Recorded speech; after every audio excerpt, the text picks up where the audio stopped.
story, and how did you and Akinola collaborate to expand it into a feature? And it'd be good to know what your creative process are as a duo.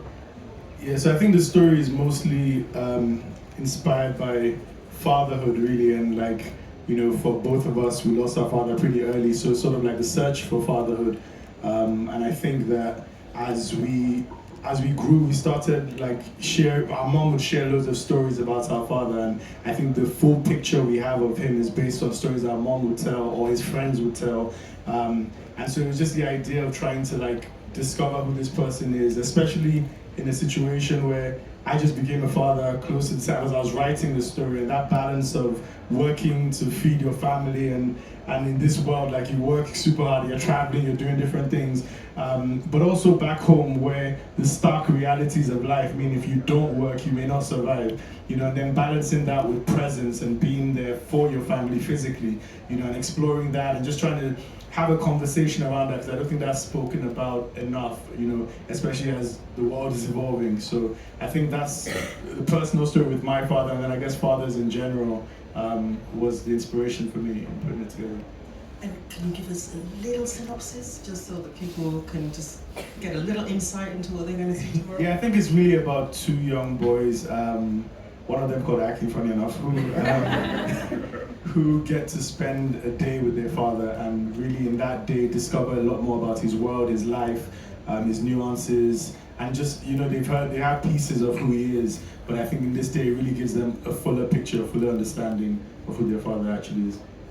And so, and Akin, in terms of writing, how does it work? The two brothers, who writes first, who adds, that kind of... I think the process differs. Like I came up with this story for Lizard, and the only other person I'd known who'd written a screenplay was Wally, so that was like the test run. But even before that, we've been collaborating with each other for years. We've been making short films in different parts of Nigeria as an opportunity to learn more about our country and get to see it actually, because it's something that, it's not really a sort of afforded to our generation. You're not really encouraged to travel around too much. But the process of writing, we tend to sort of go away together for 10 days, try and be as isolated as possible, while he does most of the writing, and then I sort of like help Stu in regards to ideas and visual input and edits, and then we sort of, just go back and forth. We watch a lot of stuff, we have a lot of debate. We like being in like a nature sort of driven environment, but yeah, for the most part, I think that's the process, right? Yeah, and he stops me from going on Instagram. Okay, so the story is set in 1993, which is a pivotal year in Nigeria's post-colonial history. It's also a significant period in the history of democracy in the country.